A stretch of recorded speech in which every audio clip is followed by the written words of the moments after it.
Is it Tellez? Is it Ben Chilwell? Perhaps even Grimaldo? No, it's not. The biggest talk in town at the moment is Nicolas Tagliafico. Stay in tune for the whole video. If you've enjoyed the video at the end of it, hit the like button. Subscribe if you're here for the first time. Hit the bell notification to stay in touch with all my content. And yeah, enjoy the video. Welcome back to the other side of the coin. Now, in the last 24 to 48 hours, one of the biggest talking points in the Chelsea footballing community has been the talk about the left-back position.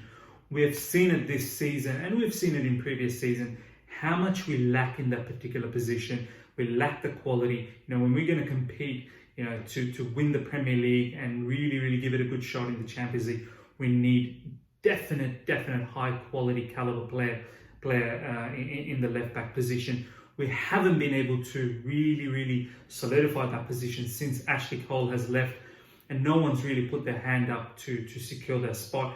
This season we've seen Frank try many different combinations. He's played Azpilicueta, he's played Emerson, he's played Alonso, and none of them really have stepped up to really own that position.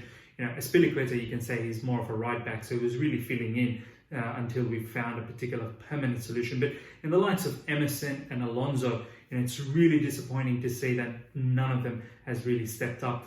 Emerson, he's really started the season well, but since the injury, he simply hasn't come back to his original form. And it's come to a point where Frank I feel like he's given up on him. He's given Alonso a bit of an opportunity throughout the season, and more specifically just before the lockdown. And he's done well.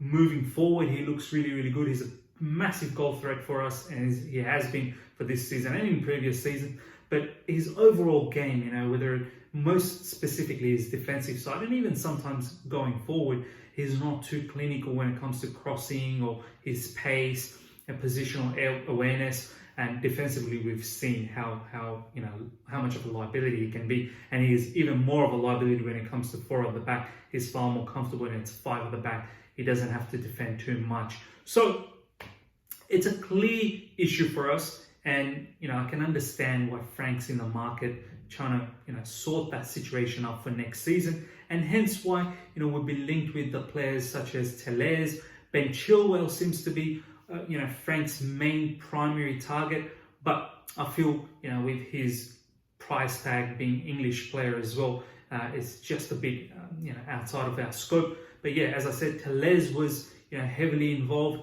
but he's now being probably most likely going to sign up with PSG.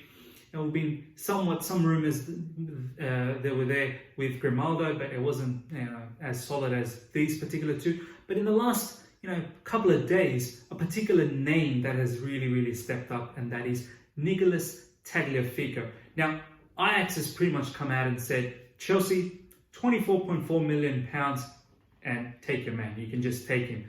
So, his agents come out as well and has said this is most likely Tagliafico's last season in Ajax. He is looking for a particular step up or next phase in his career. So this particular deal definitely, this player definitely wants to leave Ajax, and he's definitely looking at his options. So what do we know about Nicolas Tagliafico? He's Argentinian born. He's 27. He's going to be 28 in August this year. And predominantly he's played his football in Argentina for the clubs Independiente and Belfield, I believe. There was a particular moment in between his development and his career in Argentina. He did spend one particular season in Spain in a particular club called Real Murcia, I believe.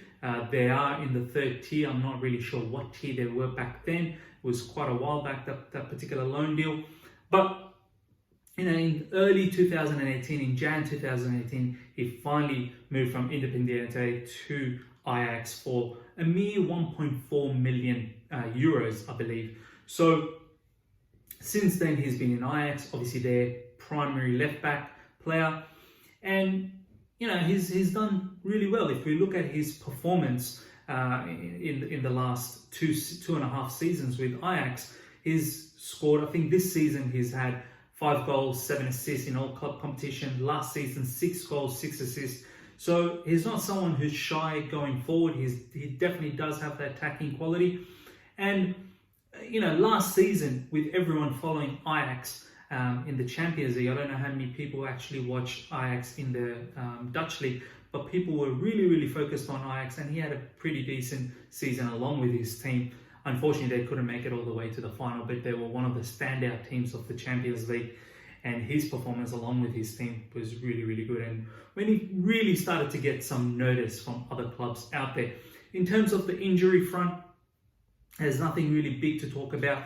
There was a particular injury scare that he had in late 2018, December. It was a knee injury. He was out for about 44 days, 5 to 7 games, so nothing big. But since then, really, there hasn't been much of an injury crisis. So that's a little bit about his background and his performances.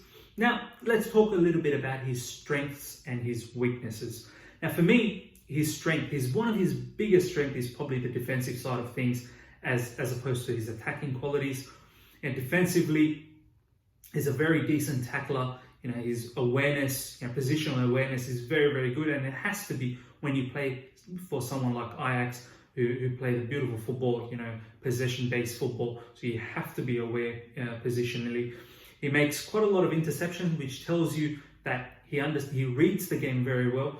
Somewhere around two plus interceptions per game. So that's really good.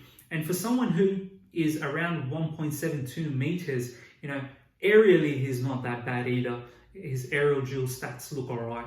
So defensively is definitely his strength. He's not, I wouldn't call him an out-and-out supremely well defensive rounded left back, but he's definitely far better than I would say Telles, who's far superior in attack, probably doesn't have that much, defensive qualities as Tagliafico. Even someone like Chilwell, who's, I feel, defensively he can lack, in terms of getting dribbled past.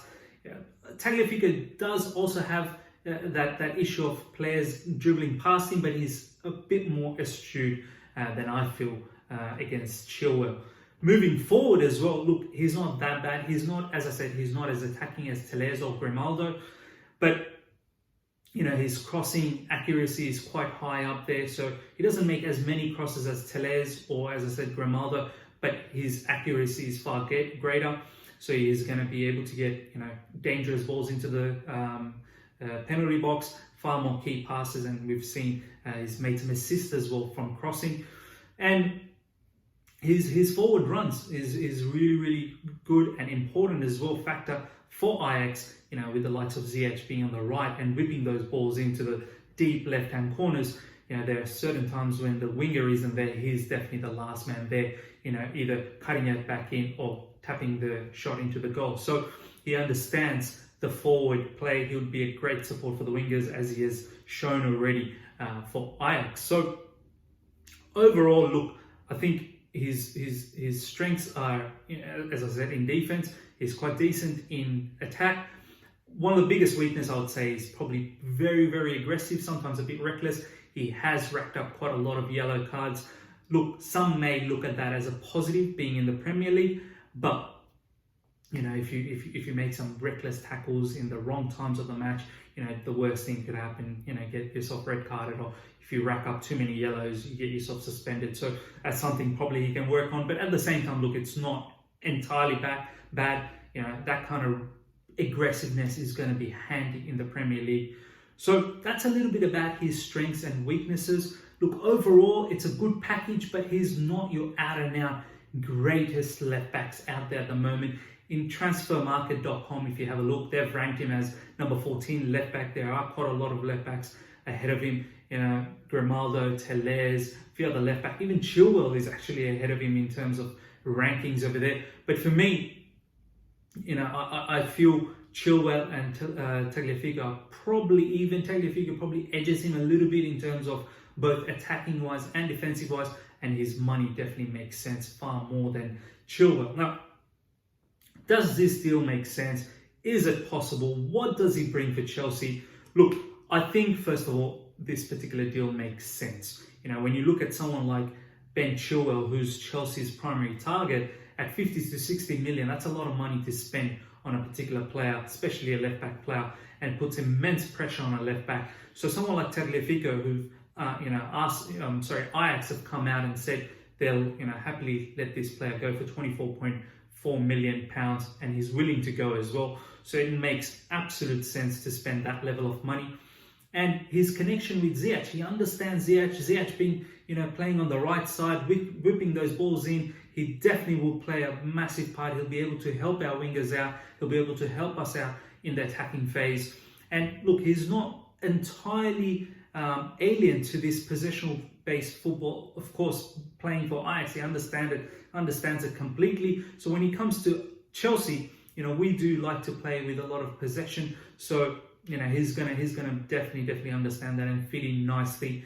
The physicality side of things, as I said, he's quite aggressive. He loves a tackle, so he should fit in nicely there as well. So it makes sense, and he can definitely bring the added quality that I feel Emerson and Alonso doesn't bring. Yes, Alonso going forward is a massive goal threat, but overall package is nowhere near Tagliafico. So definitely makes sense in regards to that. Definitely has something to give for Chelsea, and yeah, overall financially it makes massive sense as well. So look, guys, let me know what your thoughts are. Do you think Nicolas Tagliafico is the kind of left back that we need? Comment below. Let's have a healthy discussion about it. And yeah, let me know if there's other left backs that you feel is far more better suited for us. And yeah, if you've enjoyed this video, hit the like button, hit the bell notification to stay in touch with all my videos. And if you're here for the first time, subscribe. Until next time, see ya.